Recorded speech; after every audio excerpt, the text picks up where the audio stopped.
All right, so there were a couple of different changes with this. So it was still Los Vampiros, but Willie Mack, who actually wrestled at No Surrender, Yes.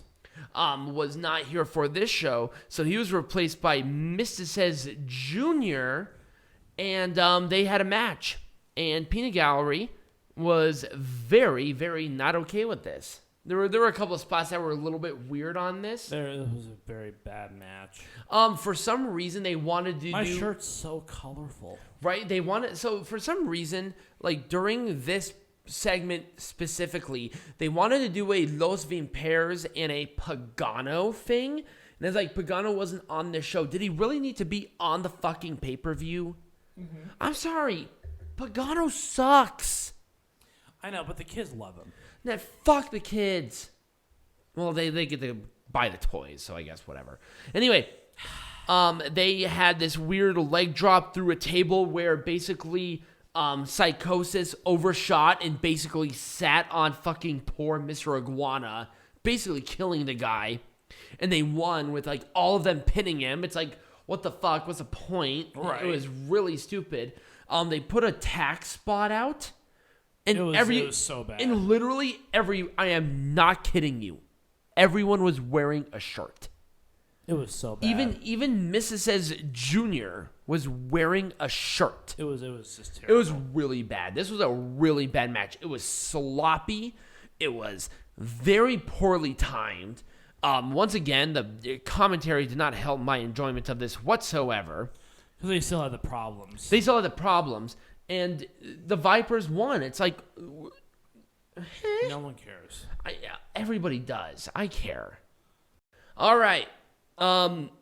Disorganized mess because... This was what the triple tag. Oh yeah, so this is for the mixed tag. Yeah, this is the one with like the stupid like referee rivalry. Who cares? Yes. The problem is that Los Vampiros, they did the segment right before this match, right?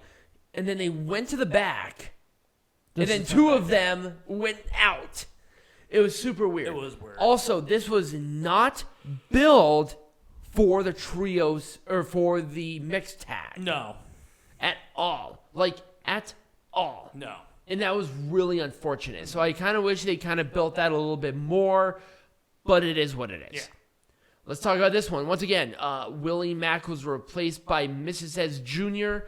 They did the best given the circumstances. I thought it was okay. I mean, I liked the spot with the mini. Yes, we didn't even talk about that. Microman was out there. Yes, Microman was out. Yes. It was so adorable. He is the shortest luchador. I think his dad is shorter, isn't he? No, he's not. No, but he was picked like a puppy. Yes. It was amazing. Fun fact, he is, so with Crotch Dog, from his front paws up to the top of his head was about what? A foot. 1 foot. A foot and some change? Well, 1 foot. He was 2 foot, like, laid out, like, splayed out. Right. Microman he didn't have to bend down to pet the dog. Let's put it that way. Right. Also, his dad is the Blue Monkey in CMLL. Yes. Also, he was trained by his father's good friend, Ultimo Guerrero, actually. Anyways, let's stop talking about midgets. Other than that, this was a fun match. I kind of wish the promo and what happened was consistent, and the tax spot was not necessary unless it was the final spot of the match. Right. It was unnecessary. Then it would have been fine. Yeah. Anyways, move on to the next one. I want to go bad. I know, I do. So, once again, why was Lady Maravilla taken out? There was no explanation for that because that's what they built. Taya Valkyrie was originally scheduled to be in a Reina de Reinas match at this show. And then she was scheduled in this match on this show. Yep. And then they took her out of the promo of this show wanting to do a mystery person. There's no point. There's no point. Anyways. There was no point. The whole match was a fucking mess. It was. I would have done everything differently with this. Taya Valkyrie would have come out last. I would have done the stupid promo with her. And I would have, once again, I would have had her win. But I feel like there was an injury because like halfway through the match, 2 of them just left. Yeah, it was kind of weird. I'm like, ooh, something. I've like during the match, I'm like, something went wrong. Right. Like the entire time. You can tell Pina Gallery is starting to tuck her out here. I wouldn't have done really anything differently with this. I thought it was structured really well. It was a really good match with La Empresa in it, which is this was much better. It was much better than their Triple Mania Regia nonsense match. Oh yeah, I thought it was structured better. I thought it was fought better. And honestly, the problem is that I feel like the whole LA Park and Rio de Jalisco Jr. whatever from Triple Mania was wasted. Oh, yeah, because it didn't happen again. It's like, okay, we have them wrestle, but who cares? Yeah. This was actually not a bad match. I kind of, I wish it was messy. It was a messy match. I wish it should have been explained a little bit better. I think. Yep.